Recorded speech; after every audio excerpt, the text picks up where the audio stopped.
The morning sun rose over the cracked asphalt of the grocery store parking lot, painting the sky with soft streaks of pink and gray. A small, faded blue sedan sat in the corner, windows fogged, a baby seat barely visible through the glass.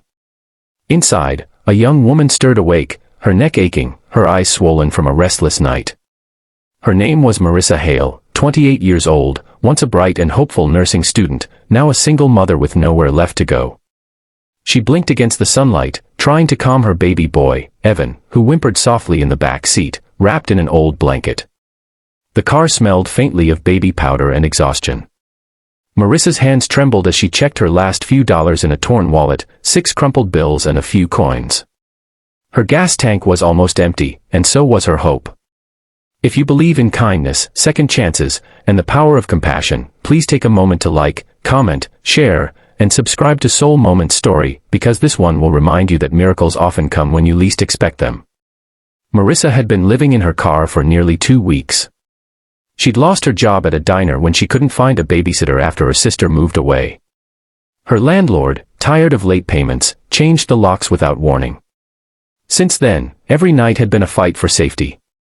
She parked behind gas stations, near police stations, anywhere she thought she wouldn't be noticed.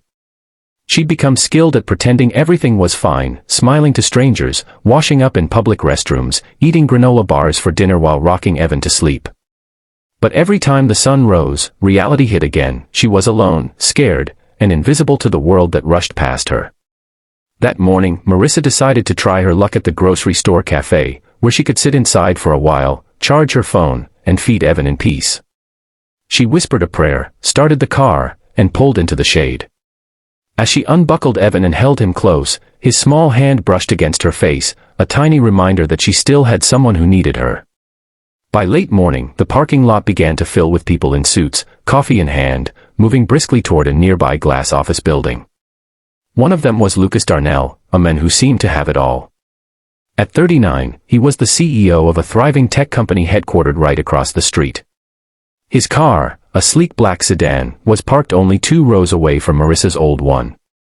But while his world was polished and powerful, his heart carried quiet cracks. His wife had passed away 3 years earlier, leaving him with a grief he buried in work. Lucas lived in silence and success, but not peace. As fate would have it, that day Lucas arrived earlier than usual, hoping to prepare for an important investor meeting. But as he parked, something caught his eye, a young woman sitting in a car with a baby, the vehicle clearly packed with belongings. He hesitated for a moment, unsure if he should interfere, but something inside him whispered, "Go check." Meanwhile, inside the car, Marissa was quietly sobbing. She had just called a daycare about a possible job opening, but they'd said they couldn't hire someone without a permanent address. Her dream of getting back on her feet felt like it was slipping further away. She pressed her forehead to the steering wheel, whispering, "Please, God, just one chance." A gentle knock startled her. She turned and saw a tall man in a gray suit standing by her window. His face was kind, though his eyes looked cautious. Marissa's first instinct was fear. She thought he might ask her to leave. She cracked the window slightly, clutching Evan closer. "Hi," Lucas said softly, his tone disarming. "Sorry to bother you. Are you okay? You've been here a while, I just wanted to make sure you're all right." Marissa forced a smile. "We're fine, thank you," she replied quickly, trying to sound calm. But Lucas noticed the tremble in her voice, the dark circles under her eyes, the baby's worn blanket. He nodded slowly, not wanting to intrude. "All right. I just thought you might need some help. There's a cafe inside if you'd like to get something warm." "My treat." Her eyes widened slightly. Kindness was rare these days. She hesitated, then whispered, "Thank you, but we're okay." Lucas smiled faintly and walked toward the store, but something made him stop. He turned back, saw her wiping tears from her cheeks, and realized he couldn't just walk away. Inside the cafe, Lucas bought 2 sandwiches, a cup of coffee, and a small carton of baby formula. When he returned, Marissa's expression shifted from fear to disbelief. "I don't mean to overstep," he said gently, handing her the bag. "I have a daughter about your baby's age. I know it's not much, but maybe this will help." Marissa's lips quivered. "Thank you," she whispered, tears spilling down her cheeks. She fed Evan first, then took a slow sip of coffee, her hands shaking. For the first time in days, she felt warmth, not from the drink, but from the unexpected humanity of a stranger. Lucas left after that, but her face stayed in his mind all morning. During the meeting, he couldn't focus. He kept seeing that young mother in the car, the hopeless look in her eyes, the way she smiled through exhaustion. After hours of fighting his thoughts, he made a decision. At lunchtime, Lucas returned to the parking lot. Marissa was still there, gently rocking Evan in her arms, humming a lullaby. He approached again, more confidently this time. "Hey," he said. "I was wondering, you mentioned you're looking for work." Marissa nodded slowly, unsure if she should trust him. "Yes, but it's been hard. Nobody wants to hire someone without an address." Lucas smiled kindly. "Well, my company cafeteria is looking for help, simple things like serving, cleaning tables, organizing supplies. It's not glamorous, but it's steady, and I could make sure they give you a chance." Marissa froze, her breath catching in her throat. "You'd really do that?" she asked softly. "I would," Lucas replied. "Everyone deserves a chance. You show up, I'll handle the rest." That afternoon, Marissa walked into the Darnell Tech building for the first time. The marble floors, the sleek elevators, it all felt like another world. But Lucas had already arranged everything. He introduced her to the cafeteria manager, spoke to HR about an advance payment, and even provided a company apartment reserved for staff emergencies. When Marissa held the keys in her hand, she broke down completely, crying uncontrollably in the hallway. Days turned into weeks, and for the first time in a long time, Marissa began to rebuild. She worked hard, arriving early, staying late, saving every penny. Lucas often passed by during lunch, watching her from afar as she laughed with co-workers, her confidence slowly returning. There was something deeply humbling about seeing her transformation. She wasn't just surviving anymore, she was living. One afternoon, Lucas visited the cafeteria and found Marissa cleaning tables. He smiled.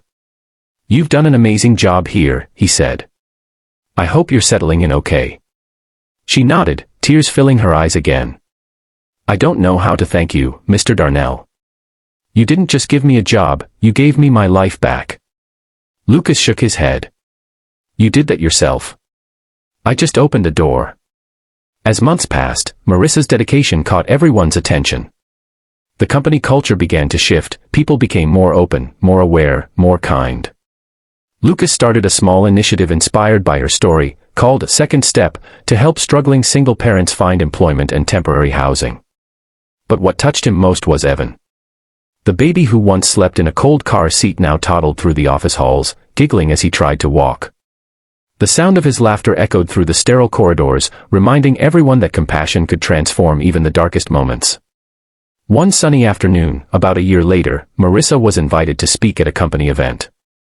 Standing before hundreds of employees, she took a deep breath and shared her journey. Her voice trembled as she said, "I used to believe the world had forgotten me. But that day in the parking lot, when someone knocked on my car window, everything changed. I realized that sometimes angels don't have wings, they wear suits, carry coffee, and simply care enough to stop and ask if you're okay." The room fell silent. Lucas, standing near the stage, felt his chest tighten with emotion. There were tears in many eyes that day, and when Marissa finished, the applause was thunderous. Later, as the crowd dispersed, Lucas approached her quietly. "You've come a long way," he said with a smile. Marissa looked up at him, her eyes shining. "I couldn't have done it without you." Lucas glanced at little Evan, now chasing bubbles in the grass outside. "You know," he said softly, "you remind me of my wife. She used to believe kindness could change the world." Marissa smiled through her tears. "Maybe she was right," she whispered. And for the first time in years, Lucas truly believed it. If this story touched your heart, please take a moment to like, share, and subscribe to Soul Moments Story, because kindness, even the smallest act, can rewrite someone's entire life.